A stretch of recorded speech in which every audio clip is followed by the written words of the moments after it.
जय हिंद दोस्तों, मैं हूँ सादिक शाह। आप देख रहे हैं शासन भारती न्यूज। आइए एक नज़र डालते हैं कुछ खास खबरों पर। इसी तरह खास खबरों के लिए हमारे चैनल को लाइक कीजिए, सब्सक्राइब कीजिए, शेयर कीजिए। जय हिंद। बिस्मिल्लाहिर्रहमानिर्रहीम।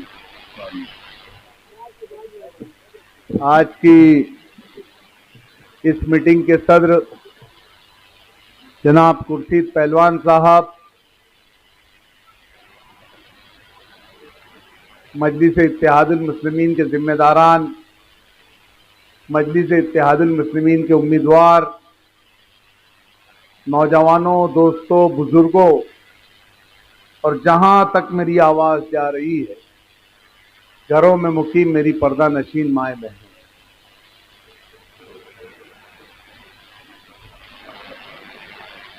15 जनवरी 2026 को कॉरपोरेशन का इलेक्शन होने जा रहा है और इस इलेक्शन के अंदर मजलिस इत्तेहादुल मुस्लिमीन ने शहर के अंदर सबसे बड़ी पार्टी होने का सबूत पेश किया है। 61 उम्मीदवार पूरे शहर भर में लड़ रहे हैं। मैं अल्लाह रब्बुल इज्जत का बहुत बहुत शुक्रगुजार हूं और हमारे कायद मोहतरम मुफ्ती मोहम्मद इस्माइल कासमी साहब का और मेरे और आपके कायद मोहतरम असदुद्दीन अवैसी साहब का कि कल के जलसे में उन्होंने मुझे मजलिस इत्तेहादुल मुस्लिमीन का मेयर का उम्मीदवार डिक्लेयर किया। मैं उनका बहुत बहुत शुक्रगुजार हूं। उन्होंने मुझ नाचीज को, मुझ हकीर बंदे को, मेरी हैसियत नहीं, मेरी बिसात नहीं है, लेकिन उन्होंने मुझ पर भरोसा और एतमाद किया है। इज्जत जिल्लत का देने वाला अल्लाह है। अल्लाह का जो फैसला होगा वो मंजूर होगा, लेकिन उन लोगों ने मुझे आज जो इज्जत बख्शी है, अल्लाह रब्बुल इज्जत का, और मैं उनका बहुत बहुत शुक्रगुजार हूं। वार्ड नंबर 17 से हमारे जो उम्मीदवार है रहीमुद्दीन नजमुद्दीन खजूरवाले साहब, नजमुद्दीन हाजी साबिक मेयर, एक साफ सुथरी शख्सियत का नाम नजमुद्दीन हाजी खजूरवाला साहब है। एक समाजी हैसियत रखने वाला नाम नजमुद्दीन हाजी है। हमारे दूसरे उम्मीदवार का नाम आता है सफिया शेख मोइन शेख इमाम। शेख मोइन शेख इमाम साहब को मैं समझता हूं कि हमारे बुजुर्ग लोग नहीं भूले होंगे। आज उनकी बीवी हमारे पैनल के अंदर उम्मीदवार है। इसी तरीके से ताजुद्दीन मेंबर साहब, इनकी बीवी हमारे पैनल में उम्मीदवार है। और चौथा मैं पैराशूट से आया हुआ उम्मीदवार। आप लोगों को लग रहा है, आप लोगों को बोला जा रहा है कि पैराशूट से लाया हुआ उम्मीदवार है।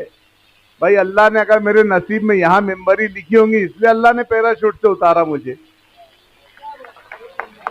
मेरा मामला तो ऐसे है कि इस्लामाबाद के अंदर ही अभी इतनी ज्यादा मुझे तकलीफ उठाना पड़ रही है। उनको ऐसा लग रहा है, मेरी माए बहनों का बहुत इसरार था, बहुत ये था कि यार तू चाहे कुछ भी हो जाए, तुझे इस्लामाबाद से उम्मीदवारी करना है। आप जाकर मालूमात ले सकते हैं, यहां से बहुत से लोगों के ताल्लुकात, रिश्तेदारी, दोस्त अहबाब उनके वहां मौजूद है। उनकी मोहब्बत की वजह से मैंने एक सिर्फ फॉर्मेलिटी पूरी करने के लिए वहां से उम्मीदवारी कर रहा हूं। मैं यहां उम्मीदवार आया हूं तो आपके भरोसे और अल्लाह के भरोसे आया हूं, जीतने के लिए आया हूं। न किसी को हराने के लिए आया हूं, न किसी को जिताने के लिए आया हूं, न किसी को बिन विरोध करने के लिए आया हूं। मैं अगर यहाँ उम्मीदवारी करने आया हूं तो आपके बीच में रहने आया हूं और जीतने के लिए उम्मीदवारी कर रहा हूं। मैंने जिस तरीके से 4 उम्मीदवार आप लोगों को बताया, हमारे 4 उम्मीदवार है, इसी तरीके से मुखालफिन के भी 4 उम्मीदवार है, आजाद के भी कुछ उम्मीदवार है और कांग्रेस पार्टी के भी सब उम्मीदवार है। हम और आप लोग जो कॉरपोरेटर चुनने जा रहे हैं, जो अवामी नुमाइंदा चुनने जा रहे हैं, रोड, गटर, लाइट, काम काज, ये सारे होते रहेंगे। ये एक कॉरपोरेटर की एक उनकी जिम्मेदारी है। एक अमला आता है, एक स्टाफ आता है, उनसे काम लेने की उनकी जिम्मेदारी है और वो खूब अच्छी से निभा भी लेते हैं। हर कोई कॉरपोरेटर कम ज्यादा निभा लेता है। बात वो नहीं है।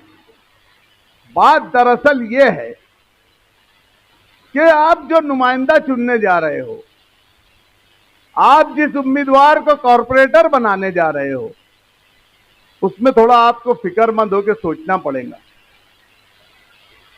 गौर करना पड़ेगा। मेरी बात को थोड़ा सी गांठ बांधकर संजीदगी से सोचना। यहां बड़ा सुलझा हुआ तबका रहता है। मैंने यहां नुमानी नगर का घरों घर दौरा किया। अल्हम्दुलिल्लाह हम सियासी लोग हैं, सियासी हमारे खून में है। हम लोगों का चेहरा देखकर जान जाते हैं कि ये क्या, किस नजरिए से, किस उससे हमसे बात कर रहा है। मैंने घूमा, अल्हम्दुलिल्लाह सुम्मा अल्हम्दुलिल्लाह, हमको तो माहौल बहुत अच्छा लगा। लेकिन मैं जो बात बोलने जा रहा हूं, आप उम्मीदवार चुनने जा रहे हैं, तकरीबन 8 से 10, कितने उम्मीदवार हैं यहाँ पे टोटल? जो भी उम्मीदवार होंगे, कांग्रेस के, आजाद के, समाजवादी के, इसके उसके, जितने भी, मुझे पूरा आंकड़ा, एग्जैक्ट आंकड़ा नहीं मालूम है, 10 है। आप 10 उम्मीदवार को सामने रखिए। मैं किसी का नाम नहीं लूंगा और ना मुझे किसी की जातियात पे कुछ बोलना है, ये मेरी फितरत पे नहीं है। मैं सिर्फ ये बोल रहा हूं कि आप जिस उम्मीदवार को इस वार्ड की, इस इलाके की जिम्मेदारी देने जा रहे हो, वो उम्मीदवार बाकिरदार होना चाहिए। क्योंकि कॉरपोरेटर ही एक ऐसा शख्स है जो हर घर से डायरेक्ट टच रहता है, हर घर के मामलात से टच रहता है, हर घर की जरूरियात से टच रहता है। रोड का, गटर का, नल का, लाइट का, पुलिस स्टेशन का, पंचायत का, हर मामला, घरेलू मामले तक के नगर सेवक कॉरपोरेटर टच रहता है। तो आपको बहुत गौर और फिक्र करना है। आप यहां पर, हम अपने अपने कामकाज में चले जाते हैं, हमारी माएं बहनें यहां पर रहती है, तो हम किस उम्मीदवार को, किस नुमाइंदे को हम यह जिम्मेदारी सौंपने जा रहे हो, यह आपको देखना है। अगर आपके उसके अंदर, आपकी शराइत के अंदर, ये आप लोग तय करो, हम नहीं तय करेंगे, ये आप लोग तय करो। मैं क्या बोलना चाह रहा हूं कि ये आप पूरा वार्ड जिसके जिम्मे देने जा रहे हो, वो कॉरपोरेटर एक एक घर, एक एक दरवाजे तक जाने वाला है। उसका किरदार क्या है, किसका किरदार क्या है? आपकी अगर शर्तों के अंदर अब्दुल मालिक बदकिरदार है तो उसके ऊपर फुल्ली मार दो। आपकी शर्तों के अंदर अगर ताजुद्दीन बदकिरदार है तो उस पर फुल्ली मार दो। आपकी शर्तों के अंदर रहमुद्दीन बदकिरदार है तो उस पर फुल्ली मार दो। आपकी शर्तों के अंदर मोइन भाई का लड़का अज्जू, वो अगर बदकिरदार है तो फुल्ली मार दो। मैं ये नहीं बोलूंगा कि आप इनको वोट दो, लेकिन गौर व फिक्र करना आपका काम है, सोचना आपका काम है कि हम इस इतनी बड़ी जिम्मेदारी किसको सौंपने जा रहे हैं। यह आपका काम है। अगर हम आपकी शर्तों में नहीं बैठते, हमें वोट भी मत देना आप, लेकिन वोट देने जा रहे हो, आप पूरे इलाके की जिम्मेदारी देने जा रहे हो, आपको देखना होगा। कुछ लोग मुखालफिन बोलते ये हमारा गढ़ है, हमारा किला है, यहां हम कुत्ते को भी टिकट देंगे तो वो चुनकर आ जाएगा। ये उनके जुमले हैं।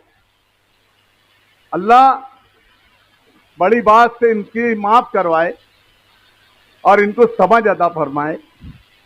मैं ये समझता हूं, एक वीडियो वायरल हो रहा है अभी फिरदौसगंज का, घर घर पैसा बांटा जा रहा है।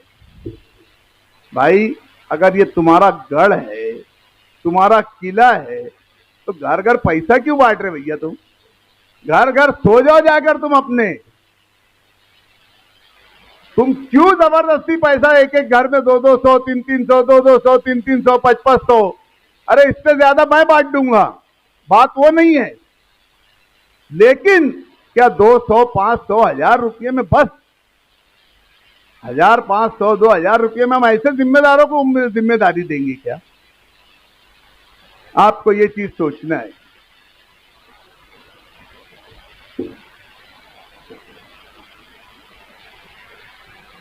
ताजुद्दीन मेंबर साहब 20 सालों से 25 सालों से उनके साथ है। उन्होंने आखिरी वक्त तक वो बोलते हैं कि वो गद्दार है। ताजुद्दीन गद्दार है, उसने हमसे गद्दारी किया। मैं ये बोलता हूं कि वो गरीब है लेकिन गद्दार नहीं है। ये चीज की गवाही मैं दूंगा, ये चीज की गवाही मैं दूंगा। और अगर मैं झूठ होऊंगा तो अल्लाह रब्बुल इज्जत की बारगाह में मैं आप लोगों का गुनहगार होऊंगा। ताजुद्दीन मेंबर का 20 सालों से का अरसा उनके साथ गुजर गया। ताजुद्दीन मेंबर ने उनके साथ पूरी ईमानदारी और दयानतदारी के साथ उनके साथ रहे। आज उनके जज्बात से कुछ नाजेबा जुमलात निकल गए, मैं उनकी तरफ से माफी मांगता हूं। ये उनके जज्बात है, ये उनके जज्बात थे कि ये वफादारी का सिला मुझे मिल रहा है। जो आदमी 20 साल 25 साल से तुम्हारा वफादार बनकर है, तुम्हारे यहां वफादारी कर रहा है, और तुम उसको बोल रहे हो कि गद्दार है। अरे मैं उस चीज का गवाह हूं। मैंने आखिरी दिन तक मैंने इनको इलेक्शन के आचार संहिता जिस दिन लगी थी उसी टाइम मैंने इनसे कांटेक्ट करने की कोशिश करा था। तो मैंने इनसे कहा था कि चच्चा तुम्हारा टिकट नहीं है, तुम्हारा टिकट कट गया है। अरे बोले भतीजे मेरा टिकट कट ही नहीं सकता, बोले चाहे कुछ भी हो जाए, बोले मेरा टिकट नहीं कट सकता। बोले भले किसका भी कट जाए मेरा टिकट नहीं कटेगा। मैं उनको बार बार फोन करता था कि चच्चा तुम्हारा टिकट कट गया है और हम वहां पैनल बनाने जा रहे हैं और तुम्हारे इंतजार में हमारे पास 2 उम्मीदवार है। हम सोच रहे तुम तीसरे उम्मीदवार हमारे साथ आ जाए। लेकिन उन्होंने आखिरी तक बोले जब तक मैं मेरे कानों से सुन नहीं लूंगा, मेरी आंखों से देख नहीं लूंगा, तब तक मैं यकीन नहीं मानूंगा। इस तरीके की उन्होंने वफादारी और भरोसा अपने लीडर के ऊपर रखा था। आखिरी में क्या हुआ? वही बात हुई कि शेख रशीद साहब मरहूम, अल्लाह उनको जन्नत नसीब फरमाए, उनके वफादारों के साथ पूरे शहर भर में आप उठा के देखिए कि जितने शेख रशीद साहब के वफादार थे उन सारे लोगों के टिकट काट दिए गए। क्यों काट दिए गए? क्योंकि कहीं ना कहीं उस लीडर की उनके अंदर सलाहियतें मौजूद थी। शेख रशीद साहब की सलाहियतें इन लोगों के अंदर तकसीम हो चुकी थी, उनके अंदर मौजूद थी वो। और वही सलाहियतें ये हमारे बड़े भाई आसिफ शेख रशीद साहब को अगर बताते, लेकिन वो तो है कि किसके सुनने में किसकी सुनते ही नहीं। मैंने तो पहला ऐसा लीडर देखा भैया जो ये बोलते कि 90% प्लान मेरे दिमाग में ही है। ऐसे कई इलेक्शन लड़ा जाता क्या? मैं निहाल साहब के साथ भी काम किया, मेरे वालिद मोहतरम के हाथ के नीचे भी काम किया, मैंने बहुत साल पार्टियों से काम किया। 1997 से मैं एक्टिव पॉलिटिक्स में। लीडर जो होता है वो अपने वर्करों से मशवरा करता है,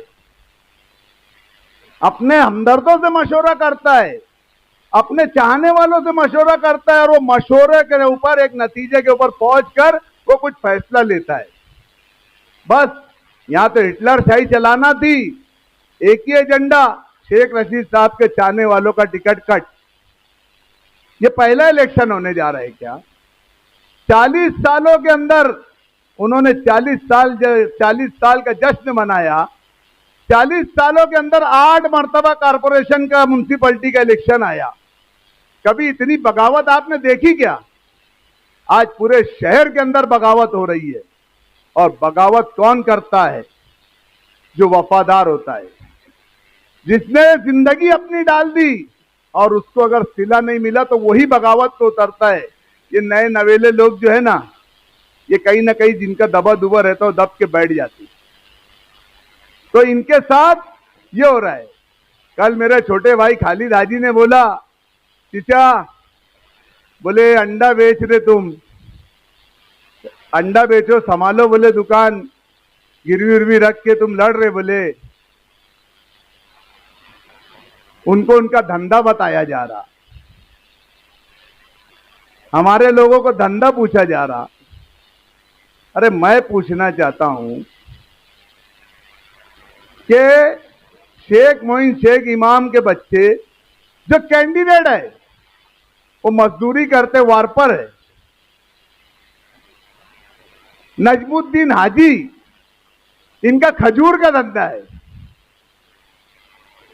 ताजुद्दीन मेंबर अंडे का धंधा है और अब्दुल मालिक का तो दूध का धंधा है। अब मैं पूछूं कि भैया रियाज कच्ची का धंधा क्या है, असलम अंसारी का धंधा क्या है, छोटे भाई का धंधा क्या है? पूछूं मैं? मेरा बहुत जिगरी कभी रहा किसी जमाने में, आज भी वो मुझसे मोहब्बत रखता है, मैं भी उससे मोहब्बत रखता हूं। मन्नान सर, आपका कारोबार क्या है? भैया 24 कैरेट का सोना है ना, वो कैंडिडेट हमने उतारे हुए। 24 कैरेट का एकदम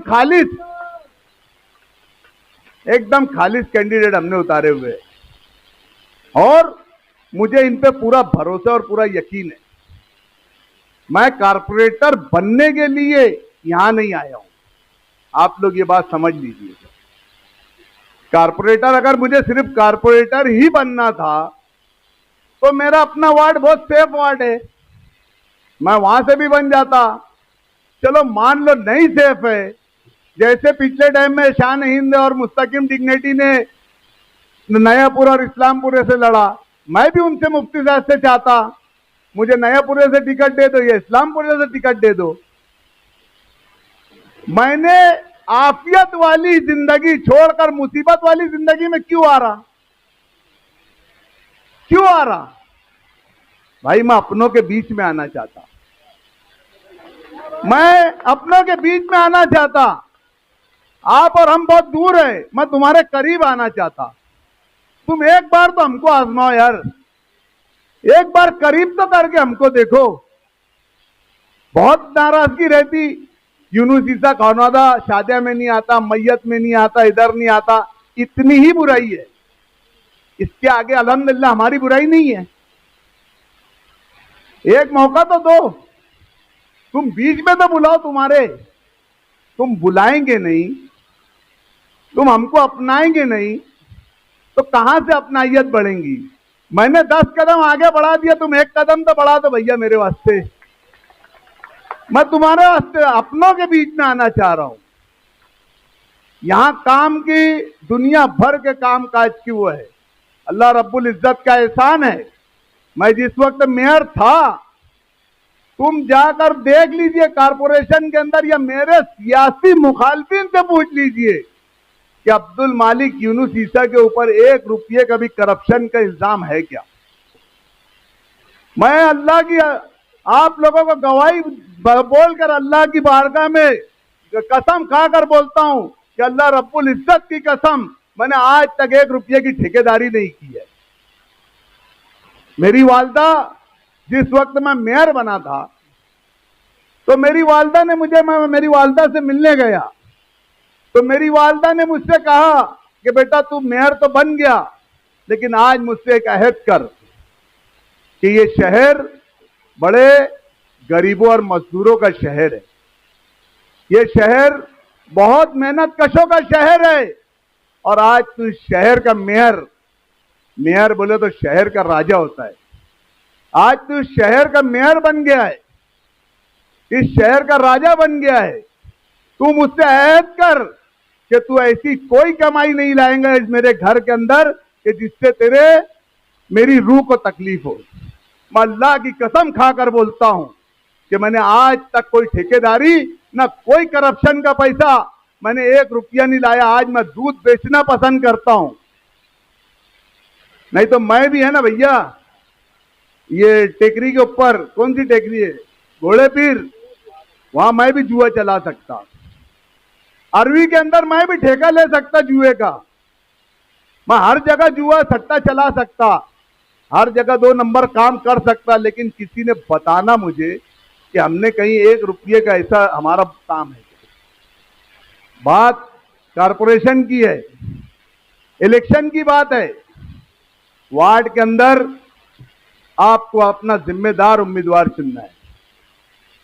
मेरे पास मैंने ताजुद्दीन भाई से पूछा कि हम जिस वार्ड में जा रहे हैं वोट मांगने के लिए, वहां का सबसे बड़ा मसला क्या है।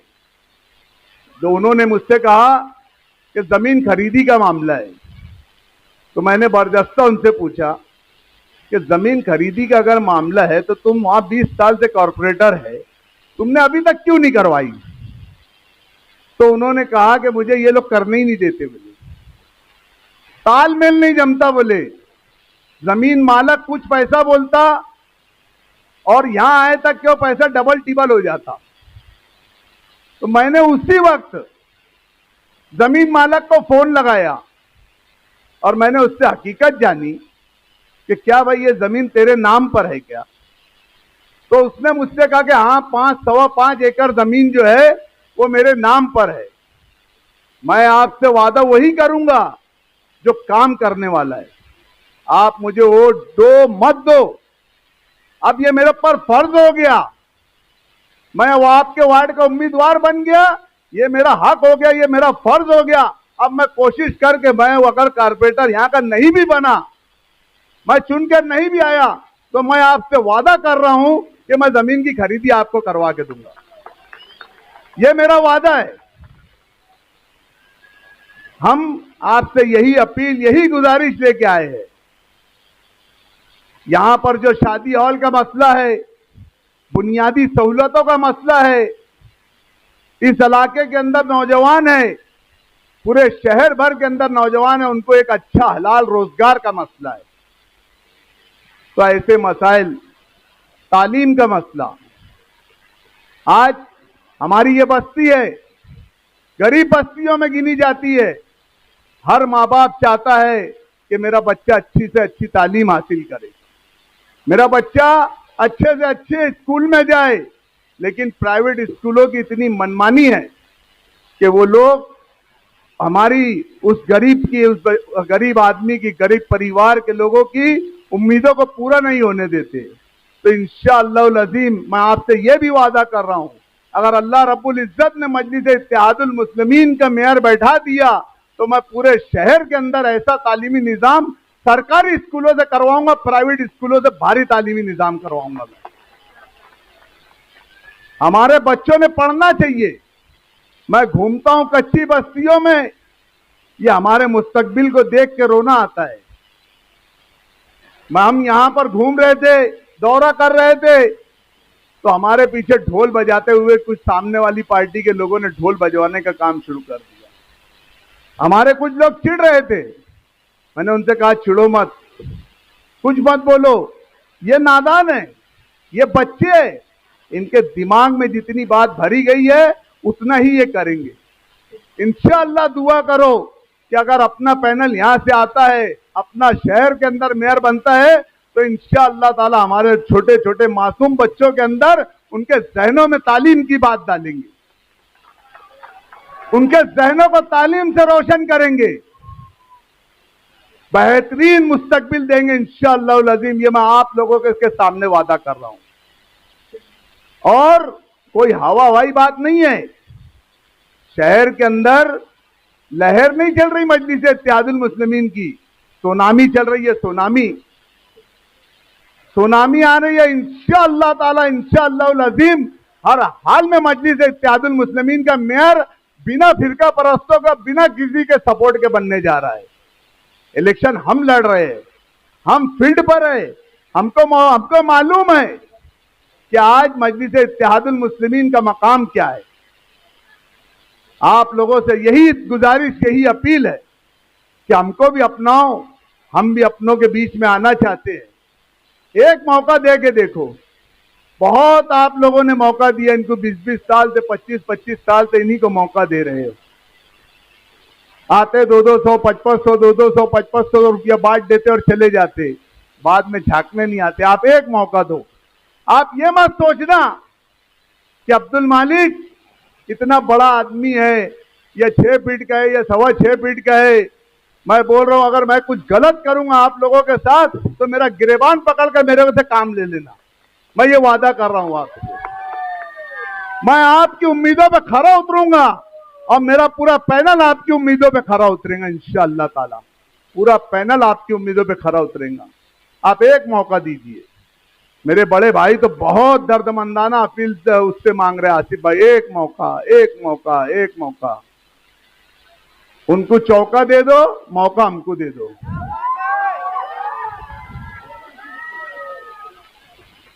बस यही एक अपील आपके सामने लेके आए हैं हम कि आपको 15 तारीख की सुबह सवेरे फजर की नमाज पढ़कर अल्लाह से दुआ करना है कि अल्लाह हमारे वार्ड के लिए और हमारे शहर के लिए खैर के मामलात फरमा। और जिसमें खैर होंगी, जिस बात के अंदर खैर होंगी, जिस उम्मीदवार के अंदर खैर होंगी, बस जाइए और बिस्मिल्लाह रहमान रहीम करके 1 सेकंड के लिए सिर्फ आंख बंद कीजिए, खैर की दुआ करके निकलिए घर से 15 तारीख के दिन सुबह, और मशीन के सामने जाकर 1 सेकंड के लिए आंख बंद कीजिए। यकीन जानो अल्लाह तुमको फैसला बताएगा कि तुझे वोट किसको देना है। आपको जिसको बेहतर लगेगा, अल्लाह का फैसला जिसके तरफ से आपके उसमें आएगा, आपको उसको वोट देना है। सिर्फ मेरी इतनी गुजारिश है कि बिस्मिल्लाह रहमान रहीम पढ़कर आपको बटन दबाना है। बस यही आपसे दर्दमंदाना अपील है, यही गुजारिश है। बहुत बहुत शुक्रिया। अल्लाह हाफिज।